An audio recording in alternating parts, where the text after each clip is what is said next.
BNR gold and diamonds తరుగు తక్కువ బంగారం ఎక్కువ ఇప్పుడు మన వైజాగ్లో. మాసాలన్నింటిలోకి శ్రావణ మాసం విశిష్టమైంది. ఈ మాసంలో మనం అవలంబించాల్సిన విధి విధానాలు అర్థమే లేదు ఇప్పుడు చేసే ఆ వ్రతాల్లో. ఇప్పుడు మీరు వీడియోలు చూస్తున్నట్టుగా అది కాదు. రిటర్న్ గిఫ్ట్లు ఏమి ఇచ్చాము, ఏం పట్టు చీరలు కట్టుకుందాం, ఏం నగలు పెట్టుకుందాం, అట్టి చెట్లు మామిడి తోరణాలు కూడా వెండి పెట్టేస్తున్నారు. ఇవన్నీ ఇంపార్టెంట్ కాదు, మనసు పెట్టండి. అసలు ఇప్పుడు వరలక్ష్మి వ్రతం అంటే ఖర్చు చూస్తే మీకు లక్షల్లో ఉంది. అవునమ్మా, ఓన్లీ వీడియోస్ కోసం. అసలు అమ్మవారే కలసం, కలసం చేసి కలసకే చేస్తాం వ్రతం. అమ్మవారి ఫోటో కూడా అవసరం లేదు ఇక్కడ. కలసం పెట్టుకున్నామా లేదా. భూత శుద్ధి అని అంటాం. భూతం అంటే ఏంటి అంటే వైరస్. అలాంటి భూతాలు మనకు బోల్డ్ భూతాలు ఉన్నాయి. సో ఈ వైరసెస్ అవి రాకుండా పసుపు రాసుకోవడం, ముగ్గు వేయడం, మామిడి తోరణాలు కట్టుకోవడం. నమస్తే అమ్మా. నమస్తే అండి. అమ్మ, శ్రావణ మాసం అనగానే లక్ష్మీ పూజ అని చెప్పి ఈ నెలంతా కూడా ప్రత్యేకమైన పూజలు, వ్రతాలు, నోములు చేస్తూ ఉంటాం. మాసాలన్నింటిలోకి శ్రావణ మాసం విశిష్టమైంది. అంటే ఏ మాసానికి ఆ మాసమే అంటాము. ఈ మాసం యొక్క విశిష్టత, ఈ మాసంలో మనం అవలంబించాల్సిన విధి విధానాలు ఒక్కసారి.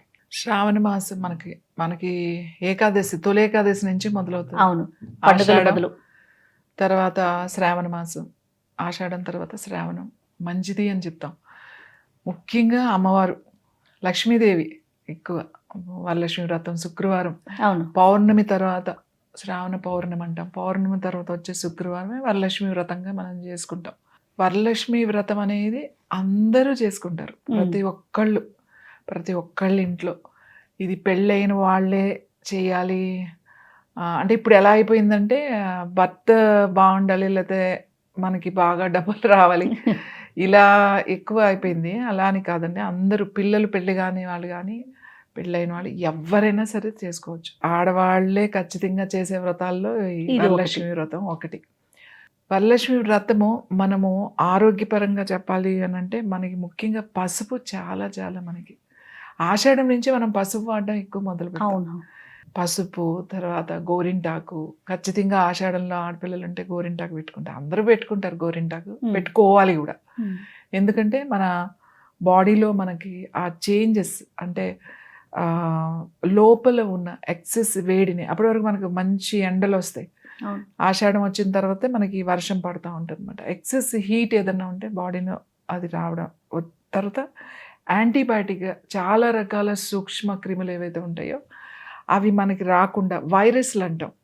భూత శుద్ధి అని అంటాం. భూతం అంటే ఏంటి అంటే వైరస్ అని.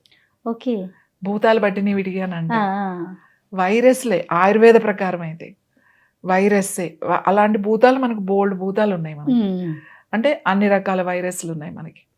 సో ఈ వైరసెస్ అవి రాకూడదు, అసలు మన ఇంటికే రాకూడదు, మన ఇంటి లోపలికి రాకూడదు. ఫస్ట్ మన ఇంటికి గడప పసుపు రాసుకోవడం, ముగ్గు వేయడం, తర్వాత బొట్టు పెట్టడం, చక్కగా మామిడి తోరణాలు కట్టుకోవడం, పువ్వులు పెట్టడం. ఇవన్నీ ఏంటి అని అంటే ఆ సుగంధ ఏదైతే మనకు వస్తుందో ఆ తోరణం చూడండి. మీరు పసుపు రాసి గంధం అరగదీసి తోరణం కట్టగానే మీ మనసు మారిపోతుంది. మీరు చూసారో లేదో, ఏ శుభకార్యానికన్నా దేనికైనా సరే గంధం అరగదీయాలండి. మనం ఎప్పుడు కూడా మన ఇంట్లో గంధం అరగదీయాలి. సాన ఉంటుంది కదా, ఆడపిల్లకి పెడతారు పెళ్ళైనప్పుడే ఖచ్చితంగా గంధం సాన పెడతారు. సో బాగా అరగదీసి ఆ మంచి గంధం ఉంటుంది అన్నమాట. అది మన ఆ అరోమా ఏదైతే ఉందో మన లోపల ఉన్న కొన్ని సెన్సార్స్ అన్నమాట, రిసెప్టర్స్ ఉంటాయి, అవి తీసుకోగానే మీ శరీరంలో కొన్ని మార్పులు జరుగుతాయి. మీ మెదడులో ముఖ్యంగా రిలాక్స్ అవ్వడం, ప్లెజెంట్గా ఉండడం, చిరాకు, విసుగు, కోపం ఇలాంటివన్నీ కూడా తగ్గుతాయి అన్నమాట. మనసు కొంచెం ప్రశాంతంగా అవుతుంది. వ్రతం చేసుకుంటే, వ్రతానికి ఒక కథ ఉంది కదా, మనకి ఆ కథ ప్రకారం అందరూ అప్పుడు వాళ్ళందరూ చేసుకోగానే, మునికన్యలు ఉంటారు కదా, చేసుకోగానే వాళ్ళకి పూజ అవగానే కాళ్ళకి గజ్జలు, నడుముకి వడ్డానం, నగలు, ఇళ్ళు అన్నీ మారిపోతాయి. మీరు వరలక్ష్మి కథ విన్నారు కదా, అన్నీ మారారు. అందుకే అప్పటి నుంచి అందరూ కూడా, స్త్రీలందరూ కూడా ఈ వ్రతం చేసుకుంటే ఇల్లు ప్రశాంతంగా ఉంటుంది, కలకల్లాడుతూ ఉంటుంది, మంచి జరుగుతుంది అనేది దాని అర్థం ఆ కథలో. ఇక్కడ ఏంటి అనంటే మనసు చాలా చికాకుగా ఉంటుంది మనకి. ఆడవాళ్ళకి నడుస్తూనే ఉంటుంది కదా, పిల్లలు. ఇప్పుడు ఇంకా ఎక్కువ, అప్పటికన్నా ఇప్పుడు ఇంకా ఎక్కువ. ఎందుకంటే ఇప్పుడు మీరు ఇంటి చూసుకొని, పిల్లల్ని చూసుకొని, బయటకు వచ్చి మళ్ళీ అంత మొత్తం చూసుకోవాలి. సో చాలా స్ట్రెస్ కూడా ఉంటుంది మీకు. సో ఈ సీజన్లో, ఈ శ్రావణ మాసంలో శుక్రవారం రోజు కొంచెం టైం తీసుకోండి. పెద్ద ఎక్కువ టైం కూడా ఏమి పట్టదు. ఇప్పుడు మీరు వీడియోలు చూస్తున్నట్టుగా అది కాదు. రిటర్న్ గిఫ్ట్లు ఏమి ఇచ్చాము, ఏం పట్టు చీరలు కట్టుకుందాం, ఏం నగలు పెట్టుకుందాం, ఎలా అలంకరించాము అలా అమ్మవారిని ఇంకా రకరకాలుగా అలంకరించడం. ఇంకా అరటి చెట్లు, మామిడి తోరణాలు కూడా వెండి పెట్టేస్తున్నారు. వెండి కలశాలు, వెండి మామిడి తోరణాలు, వెండి అరటి చెట్లు, వెండి మామిడికాయలు, వెండి అరటి పళ్ళు. సో ఇవన్నీ ఇంపార్టెంట్ కాదు.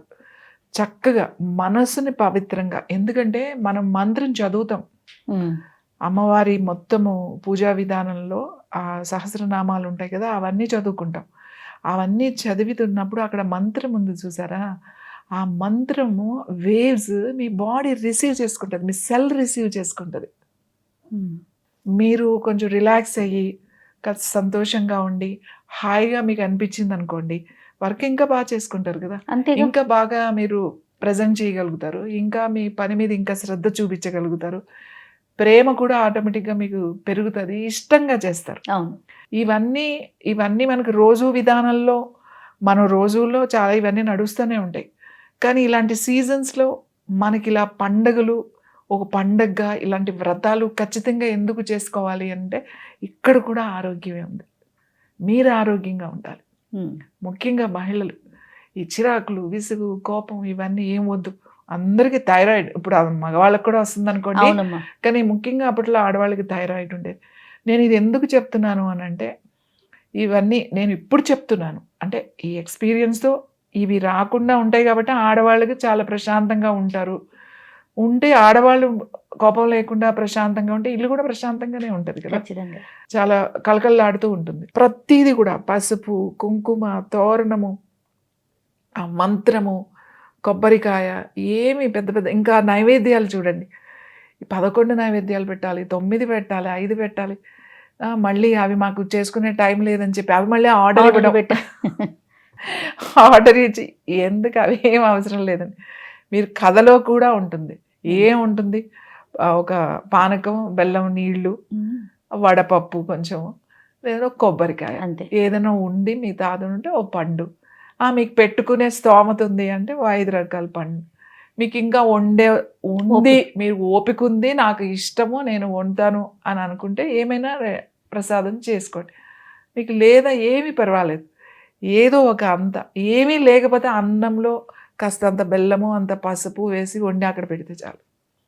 అమ్మవారు ఏమన్నా వచ్చి తింటుందా? ఆవిడ మనమే కదా అంతా తినేది. సో అంత పెడితే చాలు, ఒక పండు పెడితే చాలు, ఒక కొబ్బరికాయ, ఇంకేం కావాలి మీకు అంతకన్నా? మనసు పెట్టండి, పెట్టాల్సింది మనసు. అది లేదు, అది తప్ప. మనసు లేదు. ఎంతసేపు తొందరగా అర్థం చేసేసుకోవాలి, ఇవి పెట్టేయాలి, వాళ్ళు వస్తారు, తాంబూలాలు ఇచ్చేయాలి. తాంబూలం ఏదో ముత్తైదుల్ని నలుగురిని పిలిచి, తాంబూలం అంటే ఏంటి, తమలపాకు, కాస్త పోక చెక్క అంటాం కదా అది, ఒక అరటిపండు, శనగలు ఇచ్చుకుంటే నీకు ఒప్పుకుంటే శనగలు, అంత నానబెట్టుకుంటాం శనగలు, అంత శనగలు ఇస్తే అదే తాంబూలం. పసుపు బొట్టు ఇవ్వడం ఇంపార్టెంట్. పిలిచి కాళ్ళకి కాస్త పసుపు రాసి బొట్టు పెట్టి ఇచ్చి ఇది. ఇంకా ఏమిటో ఆ రిటర్న్ గిఫ్ట్లు పెట్టి అవి పెట్టి ఇచ్చుకుంటున్నామా వాయిన పుచ్చుకుంటున్నామా వాయిన, అసలు దానికి అర్థం లేకుండా చేసేసారు. అర్థమే లేదు. ఇప్పుడు చేసే ఆ వ్రతాల్లో డిస్టర్బెన్స్ ఉండకూడదు. ప్రశాంతంగా చక్కగా కూర్చోండి, మీకు ఎవ్వరూ అక్కర్లేదు. బుక్స్ కూడా ఉన్నాయి కదా వ్రతం ఎలా చేసుకోవాలి అనేది, ఒక వ్రతం ఉంది, వీడియోస్ కూడా ఉన్నాయి ఇప్పుడు. చక్కగా లేదు మీకు ఏదన్నా ఓపిక ఉంటే పూజారిని పిలుచుకోండి, ఆయన సమక్షంలో చేసుకుంటే మంచిది. కూర్చుని చేసుకోండి, లేదు మీరే చేసుకోండి, మీరే చదువుకోండి, మీరే చేసుకోండి, ఏం పర్వాలేదు, ఆరాంగా చేసుకోండి, ప్రశాంతంగా చేసుకోండి, ధ్యానం చేసుకోండి, వరలక్ష్మి ధ్యానం చేసుకోండి, మంత్రం చదువుకుని అలా కూర్చుని ధ్యానం చేసుకోండి, ఎంత అద్భుతంగా ఉంటుంది. ఆ పూజ అయిన తర్వాత అలా కూర్చున్నారనుకోండి, ఎంతో అద్భుతంగా ఉంటుంది. కానీ ఇప్పుడు అసలు ఆ ప్రశాంతతే లేదు. ఎంతసేపు ఏం వండాలి, ఏం పెట్టాలి, ఏం అలంకరించాలి. అమ్మవారిని అలంకరించుకుంటాం, అది మన తృప్తి. అమ్మవారిని అలా చక్కగా అలంకరించుకోవడం ఆ, అది తృప్తిగా ఉంటుంది. కానీ అలంకరించడం ఎంతవరకు వెళ్ళిపోయింది అసలు. ఇప్పుడు వరలక్ష్మి వ్రతం అంటే అది అసలు ఒక ఖర్చు చూస్తే మీకు లక్షల్లో ఉంది. అవునమ్మా. అంత స్టేజ్కి వెళ్ళిపోయారు ఓన్లీ వీడియోస్ కోసం, ఓన్లీ మళ్ళీ వ్యూస్ కోసం. ఇంత ఇంత అది భక్తి కాదు, అది భక్తి కాదు. ఒక చిన్న పీట, కొంచెం బియ్యం అంటే స్థానం మనం కూర్చోబెట్టడానికి, కలసం, అసలు అమ్మవారే కలసం. కలసం చేసి కలసకే చేస్తాం వ్రతం. అవును, అమ్మవారి ఫోటో కూడా అవసరం లేదు ఇక్కడ మీకు, కరెక్ట్. అవసరమే లేదు. కలసం పెట్టుకున్నామా లేదా, ఆ కలసం కొబ్బరికాయ, ఒక బ్లౌజ్ పీస్ పెడతాము, బొట్టు పెడతాము, మనం ఆవాహం చేస్తాము. కలసానికి ముందు కలస పూజ చేస్తాము, ఆవాహన చేసుకుంటాం అమ్మవారిని, తర్వాత అమ్మవారిని పూజ చేస్తాం. ఇంకేం అలంకరణ ఉంటుంది? 4 మామిడాకులు కట్టి 4 పువ్వులు పెట్టి అది పెట్టగానే ఆ ఇది వచ్చేస్తుంది. నువ్వు ఎప్పుడైతే ఆ మంత్రం స్పష్టంగా నువ్వు చదువుతున్నావో, నువ్వు విన్న వాళ్ళకి, అక్కడ వచ్చిన వాళ్ళకి, నీ ఇంటి లోపల ఆ పాజిటివ్ వైబ్ వేవ్స్ అనేవి నీ ఇంట్లో ఉంటాయి. అందుకని నువ్వు మంత్రం చదవాలి. మంత్రం అర్థం వదిలేయండి, అర్థం మీకు ఎందుకు? అసలు అర్థం వద్దు మనకి, సౌండ్ కావాలి, శబ్దం కావాలి. ఆ శబ్దమే మీ బాడీ తీసుకుంటుంది. ఓకే. మంత్రాలన్నీ ఏంటి? మంచి మాటలు. అమ్మవారు ఇలా ఉన్నారు, అమ్మవారు రావాలి, అమ్మవారు నన్ను చూడాలి, అమ్మవారు ఇది ఇక్కడ కూర్చోవాలి, మా ఇంట్లోకి వచ్చి కూర్చోవాలి, అమ్మవారు నేను చెప్పేది వినాలి, అమ్మవారు నేను చేసే పూజ అమ్మవారు తీసుకోవాలి, నేను పెట్టిన ప్రసాదం అమ్మవారు తినాలి. ఇవే ఉంటాయండి మీకు. దాంట్లో ఏముంటది ఇంకా? అర్థం మనసు పెట్టడం ఇంపార్టెంట్. మనసు పెట్టాలి. ఇంకా ఈ మాసం అంతానమ్మా, ఇప్పుడు వరలక్ష్మి వ్రతం రోజు ఈ విధానం పాటించాలి. మాసం అంతా కూడా ఏమన్నా ప్రత్యేకమైన నియమాలు ఉంటాయి? ప్రతి రోజు మనకు శుక్రవారం ఇంపార్టెంట్, అమ్మవారు కాబట్టి శుక్రవారం ఖచ్చితంగా చేసుకుంటారు. మళ్ళీ మంగళగౌరి మంగళవారం కూడా చేస్తారు. అమ్మవారు అంటే మంగళవారము శుక్రవారం చేస్తారు. ఈ మాసం అంతా కూడా వర్షం ఉంటుంది. శ్రావణ మాసం కూడా మనకి వర్షమే కదా. ఈ వర్షాకాలంలో వచ్చే ప్రాబ్లమ్స్ మనకి రాకుండా ఉండాలంటే ఈ ముందు మనం పసుపు రాయడం మొదలు పెట్టాలి గుమ్మానికి. తర్వాత మనం రాసుకోవడం మొదలు పెట్టాలి, కాళ్ళకి, ముఖానికి కూడా పసుపు. ఎందుకు అంటే మనం ఇప్పుడు ఈ వర్షానికి బయటికి వెళ్తాం, తిరిగి వస్తాం, కాళ్ళు తడుస్తాయి, కాళ్ళ నుంచే వస్తాయి మనకి అన్ని, నీళ్ళ నుంచే వస్తాయి మనకి అన్ని. కాబట్టి ఖచ్చితంగా పసుపు వాడతాం. ప్రతిదానికి పసుపు ఉంటుంది. ఈ మాసం అంతా కూడా అమ్మవారి మన వరలక్ష్మీదేవి అని అనుకుంటే ఎవరైనా అమ్మవారే కదా. మనం ఏ మాసంలో ఆ రూపంలో మనం కొలుసుకుంటాం. కాబట్టి ఖచ్చితంగా మీరు ఆ రోజు ఒక్క పూటే తినండి. మీరు చేసుకుంటారు కదా, శుక్రవారం కానీ మంగళవారం కానీ ఒక పూట తినండి, ఉపవాసం ఉండండి, పూజ చేసుకోండి. ఉపవాసమే చాలా ఇంపార్టెంట్. ఉపవాసం ఉంటే అది కదా ఏం కాదు, ఉపవాసం ఉండండి. ఉపవాసం అయిన తర్వాత ఆ ప్రసాదం తినండి, ఎక్కువ తినకండి. మళ్ళీ కూర్చున్న వాళ్ళకి ఇంకా రకరకాల భోజనం, ఫుల్ ప్లేట్ మీల్స్ మనం తినడం కాదు, వచ్చిన వాళ్ళకి కూడా ప్రసాదమే పెట్టాలి, ప్రసాదమే తినాలి. ఆ ప్రసాదం తిని ఎందుకు? బాడీ క్లెన్జింగ్ అవుతుంది, మనసు మైండ్ క్లెన్జింగ్ అవుతుంది. మనం మంత్రం చదివాం, బాడీ రిసీవ్ చేసుకుంది, సిస్టమ్ రిసీవ్ చేసుకుంది, మీ డైజెస్టివ్ సిస్టమ్. ప్రతిదానికి మంత్రం ఉంటుందండి. మీరు మందు ఔషధం వేసుకోవాలన్నా కూడా దానికి కూడా మనం స్తంభన అంటే మంత్రం చేయాలన్నమాట. మంత్రం చేసి తీసుకుంటే ఇంకా బాగా పనిచేస్తుంది. మీరు తీసుకునే ఆహారం కానీ ఏదైనా సరే. పూజలు చేసుకోండి, ధ్యానం చేసుకోండి. పూజ అంటేనే ధ్యానం. మీరు ఏదైతే ఉంటుంది, ఒక్కొక్కరికి ఒక్కొక్క పద్ధతి ఉంటుంది, ఆ పద్ధతిలో చేసుకోండి. చేసుకున్న తర్వాత కూర్చోండి. అసలు ఎందుకు చేశారో తెలియదు, ఎందుకు కొబ్బరిగా కొట్టారో తెలియదు, ఎందుకు మంత్రం చదివారో తెలియదు, ఏం చేశారో తెలియదు, వెళ్ళిపోయారో తీసుకున్నారు 4 ఫోటోలు. అట్లా కాదు, అయిపోయిన తర్వాత అదేదో అరగంటలో అయిపోతుంది. అయిన తర్వాత కళ్ళు మూసుకుని అలా కూర్చోండి అమ్మవారి, లేదా కళ్ళు తెరిచి మీరు కలసం వైపు కానీ మీరు ఏదైతే ప్రతిష్ట చేసుకున్నారో విగ్రహం, లేకపోతే మీరు తయారు చేసుకున్న దాన్ని అలా చూస్తూ కూర్చోండి. కనీసం ఒక 5 నిమిషాలు అలా చూస్తూ కూర్చున్న తర్వాత అప్పుడు కళ్ళు మూసుకోండి. ఏదైతే మీరు రూపం తయారు చేసుకున్నది మీకు అలా కళ్ళలో అలా నిలుస్తుంది మీ మనసులో. అలా కూర్చోండి అంతే. అమ్మవారు ఖచ్చితంగా వచ్చి మిమ్మల్ని ఆశీర్వదిస్తారు. అమ్మవారిని మీరు చూడొచ్చు. ఇదంతా వదిలేసి ఈ వేరే ఆర్భాటాలకి వెళ్ళిపోతున్నాం మనం. ఎంత గ్రాండ్గా చేసుకుంటే అంత గొప్ప పూజలాగా అయిపోయింది. అవును. అంటే నీకు అక్కడ ఏం కనబడవు, అవే కనబడతాయి. అమ్మవారు కనబడదు మీకు అక్కడ. అక్కడ పెట్టిన ఆ మామిడి చెట్లు, వెండి మామిడి చెట్లు, వెండి తోరణాలు, వెండి తప్ప అక్కడ ఏముండదండి. రిటర్న్ గిఫ్ట్లు, రిటర్న్ గిఫ్ట్స్. సో మనసు పెట్టండి, ఏదైనా పెట్టుకోండి, అది మీ ఇష్టం, మీ అలంకరణ. నేను అవన్నీ పెట్టొద్దు, పెడితే తప్పు అని నేను చెప్పట్లేదు. పెట్టుకోండి, మీరు చక్కగా మీరు అమ్మవారు ఎలా కావాలనుకుంటున్నారో అలా తయారు చేసుకోండి. మనం ఇప్పుడు ఏం చేస్తున్నాం అంటే మనలాగా అమ్మవారిని తయారు చేస్తున్నాం. అది చేయకుండా మనసు పెట్టి మీరు అంతసేపు అంత టైం స్పెండ్ చేశారు, అంత ఖర్చు పెట్టారు, లేకపోతే అంతసేపు కూర్చున్నారు కదా, మీ మనసు ఎంత పెట్టారు అనేది ఇంపార్టెంట్. ఆ మనసు పెట్టి ప్రతిదీ కూడా ఆ పూజ విధానం స్టెప్ బై స్టెప్ చక్కగా చేసుకోండి. అదంతా 20 నిమిషాల్లో అయిపోతుంది. ప్రశాంతంగా చేసుకోండి, కూర్చొని చేసుకోండి, హడావిడి పెట్టుకోకండి. అది ఉండాలి, ఇది ఉండాలి, ఇది పెట్టాలి, అది పెట్టాలి, అవన్నీ ఏం వద్దు. అంత ప్రసాదం చేసి అక్కడ పెట్టి కూర్చొని చేసుకోండి. వరలక్ష్మి విధానం అనేది మనకు ఒక పద్ధతి ఉంది. ఈ వరలక్ష్మి వ్రతం ఇలా చేయాలి అనే ఒక పద్ధతి ఉంది మనకి. దాన్ని ఫాలో అయిపోండి అంతే. దీంతో పాటుగా పసుపు వినియోగం పెంచమంటారు. పెంచాలి ఈ నెల. కాళ్ళకి రాసుకోవడం, అసలు ముందు ప్రొద్దున్నే లేచి తలస్నానం చేసి ముందు రోజు నూనె రాసుకోవాలి. అది చాలా ఇంపార్టెంట్. ఇప్పుడు రేపు మనం పూజ చేసుకుంటామంటే ముందు రోజు రాత్రి నూనె రాసుకోవాలి. మీకు తెలుసో తెలీదో, ఈ వ్రతం చేసుకుంటారు ఫస్ట్ టైం పెళ్ళైన వాళ్ళు. ముత్తైదువుల్ని పిలుచుకుంటారు, 5గురిని పిలుచుకుంటారు, 9 మందిని పిలుచుకుంటారు. పేరెంటాల్లో అంటారు వాళ్ళు. కొత్తగా పెళ్ళైన వాళ్ళు ఫస్ట్ టైం చేసుకుంటున్నప్పుడు వెళ్ళి ఎవరు ఉంటారు వాళ్ళకి తెలిసిన వాళ్ళు, వాళ్ళ పిన్నులో లేకపోతే పక్క వాళ్ళు, ఫ్రెండ్స్నో, 5గురినో 9 మందినో వెళ్ళి చెప్తారు, అడుగుతారు మీరు ఉంటారా అని చెప్పి. ఎవరైతే వస్తున్నారో అమ్మవార్లు, ఎవరైతే 5గురు 9 మంది వస్తారో వాళ్ళు మనకు అమ్మవార్లు అన్నమాట. పేరెంటాలు అంటే వాళ్ళు కూడా ఉపవాసం ఉండాలి. పిలిచారంటే ఊరికే పేరెంటానికి వెళ్ళడం కాదు, రాత్రి వస్తారు, వచ్చి వాళ్ళకి కుంకుడుకాయ అన్నీ ఇస్తారు, వాళ్ళకి పంపిస్తారు వాళ్ళకి. సో వాళ్ళు రాత్రి నూనె పెట్టుకుని పొద్దున్న నూనె కూడా పంపిస్తారు. నూనె పెట్టుకుని పొద్దున్నే తలస్నానం చేసి వాళ్ళు ఈ పూజకి వాయనం తీసుకోవడానికి వస్తారు అన్నమాట. పేరెంటాళ్ళు అంటమాట వాళ్ళకి.